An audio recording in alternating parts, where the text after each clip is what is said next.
halo, apa kabar? Hari ini saya kira suasana di Indonesia sudah bisa kita katakan berubah. Kita sudah tahu kemarin deretan mulai dari tukang cendol yang minta Pak Jokowi diperpanjang, kemudian ada survei Kompas dan survei indikator politik dan semua akhirnya itu muaranya itu adalah KUR gitu, atau orkestra minta menunda pemilu, nggak memperpanjang Jokowi loh ya, menunda pemilu loh, Bung Rocky ya. Iya, memang terlihat dicicil dulu dari pinggir. Tapi dari awal kita udah deteksi bahwa pada akhirnya orkestrasi ini akan satu nada tuh. Dan itu ya tanpa perlu capek-capek keluarin uang, tanpa perlu capek-capek lobby. Jadi perpanjangan masa jabatan presiden sekaligus adalah berkah buat DPR. Karena ikutlah di situ segala macam hak termasuk uang yang akan beredar. Dan yang lebih penting adalah percaloan dengan oligarki itu. Kan ini lumayan kan, 2,5 tahun itu berarti ada berbagai macam proposal oligarki juga akan nitip ke DPR dan kekuasaan. Jadi kita lihat bagaimana berantakannya sebetulnya, sebut aja integritas dari para politisi. Kan ini kan kita mau cari man of integrity, tapi yang ada adalah hal yang sebaliknya. Jadi kelihatannya memang kekacauan ini mesti terjadi dulu. Karena tanggung kalau nggak kacau kan. Jadi begitulah roda sejarah itu diputar sampai ke bawah, sampai betul-betul dangkal, sampai betul-betul norak, sampai betul-betul memalukan, baru kita bisa dapat pemimpin yang diuji nantinya. Jadi kita mesti terima ini sebagai kehendak sejarah. Walaupun kita pasti ya kekuatan pers apa sih itu sekali dilemparkan amplop juga selesai itu pers besar itu kan. Jadi sebetulnya partai politik kita memang kalau kita bilang nggak bermutu memang dari awal udah nggak bermutu sebetulnya kan. Yang harusnya mereka malu bahwa mereka dipilih tanpa atau kekuasaan diperpanjang tanpa dipilih, mestinya dia udah malu tuh kan. Tapi nanti akan dicarikan alasan macam-macam. Ya kan ada presiden, Soeharto juga menunda pemilu, ada presiden, Habibie menunda pemilu. Dua presiden yang ada hubungannya dengan yang sekarang tuh, yang ambisi itu. Ya jelas aja ya Harto menunda pemilu karena konsolidasi Golkar belum selesai. Habibie menunda pemilu tapi bukan demi dia. Kalau yang sekarang penundaan pemilu demi paket satu paket kekuasaan oligarki bisnis dan politik kan itu. Ya ya. Kalau Pak Habibie presidennya malah beda, dia memajukan pemilu gitu dengan dasar dia ingin demokratis. Memang eranya harus hati-hati pada era Habibie itu adalah era demokratisasi di Indonesia yang sekarang ini mundur kembali kan gitu. Ya, tapi nanti DPR akan pakai aja bahwa itu juga presiden, bahwa pemilu kan nggak harus tepat waktu. Kan kira-kira begitu gampangnya. Jadi kehausan kekuasaan termasuk di dalamnya atau kembar dengan dalamnya adalah kehausan terhadap uang, terhadap materi, itu yang membatalkan ide demokrasi yang lama dirancang oleh para pendiri bangsa, akhirnya diberantakkan oleh anak cucunya itu kan. Itu kira-kira. Ya. Dan saya kira ini semua di sana senang, di sini senang lah kelihatannya. Jadi hampir pasti ya, kita memang masih mendengar suara-suara penolakan dari PDIP gitu, yang lain partai lain kita belum dengar, tapi skenario sudah bisa kita duga seperti apa, Bung Rocky, karena apapun sekarang kelihatannya mau dari kemarin kita udah belajar bahwa apapun yang dimaui oleh para oligarki ini tetap skenario tetap jalan. Mereka nggak peduli, paling nanti tinggal ya silakan, kalau nggak sepakat ajukan ke Mahkamah Konstitusi, nanti di Mahkamah Konstitusi juga dicegat di sana lagi. Ya, saya baca keterangan pers dari Hasto, iya, tapi itu keterangan yang normatif. Ibu Mega tentu kita inginkan supaya jadi ibu bangsa yang berupaya untuk menegakkan dalil demokrasi, supaya politik jujur, supaya kesepakatan para pendiri bangsa itu jangan dikhianati, bahwa negara ini harus dituntun secara demokratis. Tapi selalu kita tahu setiap partai, bahkan setiap anggota parlemen itu punya cacat. Jadi cacat itu yang kemudian akan ditukar tambahkan gitu kan. Jadi udah itu soalnya tuh. Tinggal kita lihat apakah Ibu Mega misalnya sebagai orang yang paham tentang keutuhan bernegara, basis batin dari Ibu Mega adalah kebangsaan. Apakah Ibu Mega ingin berkhianat juga dengan naluri dia sendiri bahwa nggak boleh ada yang nipu dalam politik. Kan Ibu Mega selalu begitu kan. Apapun kader PDIP harus tegak lurus dengan konstitusi dan konstitusi partai. Nah itu intinya tuh. Tapi dari awal di situ ada kasus bansos, badan bansos, Harun Masiku, segala macam itu kan. Jadi ini tinggal ini. Jadi persoalan kita sebetulnya adalah kembali pada nurani pemimpin-pemimpin politik ini mau ngapain tuh. Kan semua partai politik, Caimin ada kasus apa namanya kardus duren tuh, PAN ada kasus apa namanya hutan segala macam itu. Jadi soal-soal ini yang ada di situ tuh. Demokrat juga pasti ada kasus yang keluar masuk KPK segala macam. Jadi kita lihat bagaimana. Jadi kita sebetulnya menonton bagaimana ujian sejarah ini dihadapkan pada pemimpin-pemimpin partai dan apa reaksi mereka. Pilihannya cuma dua, yaitu tetap punya integritas atau akhirnya masuk di dalam tukar tambah pragmatisme. Nah itu ya sebetulnya yang akan jadi pelajaran kita untuk memilih presiden berikutnya. Tapi di belakang itu gejolak politik akan jalan terus karena soal pembelahan bangsa sudah terjadi, soal potensi ekonomi krisis sudah jalan. Jadi semua itu akan berlangsung di dalam kekacauan itu. Ya. Dan yang paling menarik kita melihat rupanya khusus untuk PAN ini ya, karena alasannya ini paling sophisticated. Dia memasukkan unsur geopolitik global, yakni konflik di Ukraina dengan Rusia. Tetapi dia melihatnya angle-nya berbeda dengan kita.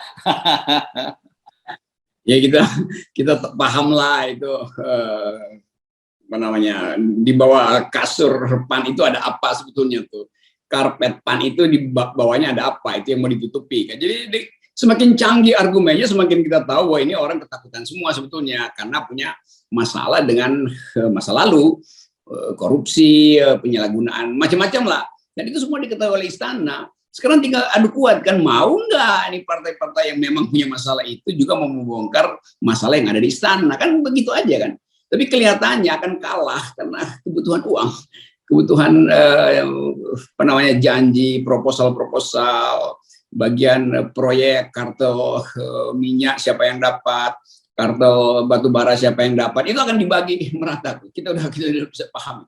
Kita udah bisa paham keburukan dari politik Indonesia. Ya, jadi kita mesti mengingatkan pada viewer kita bahwa kita memasuki era Indonesia ini memasuki ke situasi yang kritikal ya, dan kita tidak tahu biasanya kan gitu. Nanti kekuatan semesta yang akan berbicara, karena saya kira kita beberapa waktu yang lalu juga menyinggung soal hukum-hukum alam atau yang kita sebut sunatullah gitu. Sampai pada batas tertentu manusia itu boleh dia melakukan rekayasa apapun, tetapi alam itu punya kekuatan sendiri untuk kembali menyeimbangkan. Ya, semua bisa direkayasa dan itu akan dibalikkan pada keseimbangan yang akan didalilkan oleh alam dalam bentuk apa namanya gerakan rakyat segala macam. Jadi semua orkestrasi ini dari awal kita paham sebetulnya, termasuk soal toa versus gonggongan anjing itu juga orkestrasi aja sebetulnya supaya lebih lengkap lah pagelarannya. Nanti kita lihat end game-nya apa sebetulnya. Dengan mudah kita tahu bahwa akhirnya semuanya tunduk pada pragmatisme. Kenapa? Karena masing-masing pemain orkes itu punya beban masa lalu, dan beban itu yang akan diulik-ulik oleh kekuasaan. Itu intinya tuh. Karena itu kan bolak-balik dalam beberapa pekan ini sebenarnya kita sudah memberikan sinyal-sinyal. Jangan terlampau fokus, terlampau terbawa arus dengan noise, tapi kembali kepada voice. Karena kita sudah tahu juga setiap kali ada keributan-keributan yang kadang-kadang tidak masuk akal dan sebagainya, kita berpikir ada apa nih di balik ini semua gitu. Dan ternyata sebenarnya itu mudah sekali kan membaca pattern-nya. Mudah, kita bahkan bisa tahu siapa yang dikirim istana untuk partai mana, siapa yang disuruh untuk bujuk ketua partai mana, siapa yang dikirim untuk ngancam, itu udah tahu lah. Dan semua itu ya datanya ada di dalam digital file, ada di dalam pengetahuan para akademisi. Nanti juga akan ada akademisi yang akan disogok oleh negara untuk memberi pembenaran bahwa ini ada presiden, penundaan pemilu atau percepatan ada presiden, jadi nggak melanggar tata krama politik. Nanti dicarikan pakar tata negara untuk ngulik-ngulik konstitusi bahwa ini diperlukan. Karena kedaruratan itu nggak harus kedaruratan militer, ada kedaruratan macam-macam lah. Jadi kan ada pembenaran-pembenaran. Itu akan terjadi minggu ini. Iya. Dan saya kira mungkin dalam sepekan dua pekan ini, saya kira mungkin bahkan pekan depan sudah muncul hasil survei terbaru yang menunjukkan bahwa rakyat menyetujui langkah-langkah yang yang disuruhkan oleh para politisi itu. Enggak, surveinya udah dilakukan sejak 3 bulan lalu, hasilnya baru mau dicicil nanti. Jadi Oke. politik rekayasa adalah rumus kita hari ini. Ya. Saya membaca di reaksi-reaksi di media di grup-grup pertemanan ini, dan kebanyakan juga teman-teman aktivis, teman-teman akademisi dan sebagainya, dan mereka menghadapi situasi ini dengan tidak situasi yang tidak berdaya, dan kebanyakan mereka kemudian merutuki nasib. Kenapa? Karena civil society sekarang yang terserak-serak di mana-mana, dan jadi artinya apapun pemerintah dalam situasi sekarang ini dikdaya sekali. Ya, banyak juga tokoh-tokoh LSM yang lagi diuber oleh kekuasaan untuk disogok karena punya masalah, entah itu masalah moral, entah itu masalah integritas, apalagi kalau masalah uang, itu kan mudah sekali kan. Dan pasti akan ada regulasi baru tentang LSM, bahwa mesti lapor pada pemerintah kalau mau dapat donor, harus lapor apa program itu lengkap itu. Di dalam politik otoritarian itu udah disiapkan lengkap, termasuk siapa pakar yang akan bersaksi, siapa yang akan nulis opini di koran, siapa yang akan dikirim sebagai talk show, itu udah lengkap. Jadi kita lihat bagaimana runtuhnya political society, runtuhnya juga civil society kan. Sama-sama tuh partainya membusuk, LSM-nya memburuk, ya udah. Jadi betul sekali, karena memang mesti begitu keadaannya. Mesti ambruk benar-benar baru bisa bangun lagi. Kan kita udah deteksi itu dari awal, tapi kita masih tunggu mungkin 1-2 orang masih bisa bersuara. Oh iya, sekuat-kuatnya suara. Kalau Anda punya jejak korupsi, Anda pasti akan diem nanti, itu kan begitu kan. Nah itu intinya sebetulnya kita kita anggap aja kita belajar untuk menegakkan kembali harga diri dengan dengan kerendahan-kerendahan dan kedangkalan-kedangkalan hari ini. Tapi bukan berarti kita kemudian harus putus asa ya, pasrah pada nasib, apalagi merutuki nasib gitu ya, Bung Rocky ya. Kita justru bergembira karena yang kita deteksi akan terjadi kan. Kan ini kekacauan ini akan menimbulkan sosok baru yang akan berdiri di atas kekacauannya. Itu yang kita bayangkan, dipersiapkan aja diam-diam. Jadi mungkin aja ada 1 tokoh, 2 tokoh yang tadinya merasa oke, saya punya beban, datang aja ke publik, lakukan pengakuan publik supaya dia betul-betul jadi bersih kan. Jadi kawat candra di muka yang atau purgatorio, ini pemurnian visi politik, pemurnian mental politik, pemurnian watak politik, itu yang sedang kita jalani hari ini. Jadi meskipun kita tidak boleh terlalu berharap banyak, tapi kita masih tetap menunggulah bagaimana sikap akhirnya, bukan sikap ini, akhirnya sikap dari PDIP dan Gerindra kan sejauh ini. Bagaimanapun mereka ini saya kira berkepentingan pilpres agar berjalan sesuai dengan schedule gitu. Ya, karena itu saya mendorong supaya Gerindra, walaupun kita lihat samar-samar sebetulnya udah mulai takluk, ya. Tapi kalau kita anggap bahwa rakyat butuh semacam sinyal aja tuh. Nah kalau PDIP, saya masih tetap yakin bahwa kendati ada banyak kasus di situ, tapi Ibu Mega itu selalu punya kemampuan untuk membidik celah kecil di dalam sejarah untuk kembali menyalakan api kebangsaan. Karena itu saya lagi berupaya untuk mendengar sinyal dari Megawati, sekaligus mengirim sinyal bahwa Megawati itu jejak politiknya panjang, melampaui ketua partai yang ada sekarang. Jangan sampai di ujung karir politik Ibu Mega juga akhirnya jadi pragmatis. Percuma seluruh investasi sikap yang dibuat Ibu Mega, mulai dari keberanian untuk melawan otoritarisme di zaman Orde Baru, keteguhan untuk memelihara nilai-nilai Soekarnoisme, kerakyatan yang dia yakini sendiri walaupun partainya kadang-kala lalai dengan itu. Tapi sebagai sosok orang masih ingin, minimal saya ingin agar supaya keteguhan itu bisa diucapkan oleh Ibu Mega dengan menolak habis-habisan, supaya Ibu Mega dicatat dalam sejarah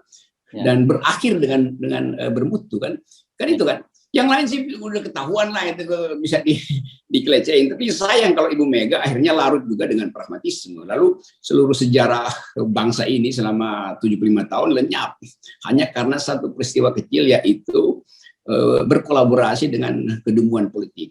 Ya. Itu sebetulnya yang saya inginkan dari PDIP itu. Ya. Kita tahu PDIP banyak masalah, tapi dalam soal kebangsaan dan konstitusi kita mesti bedakan itu tuh. Kita ingin ada integritas timbul dari PDIP.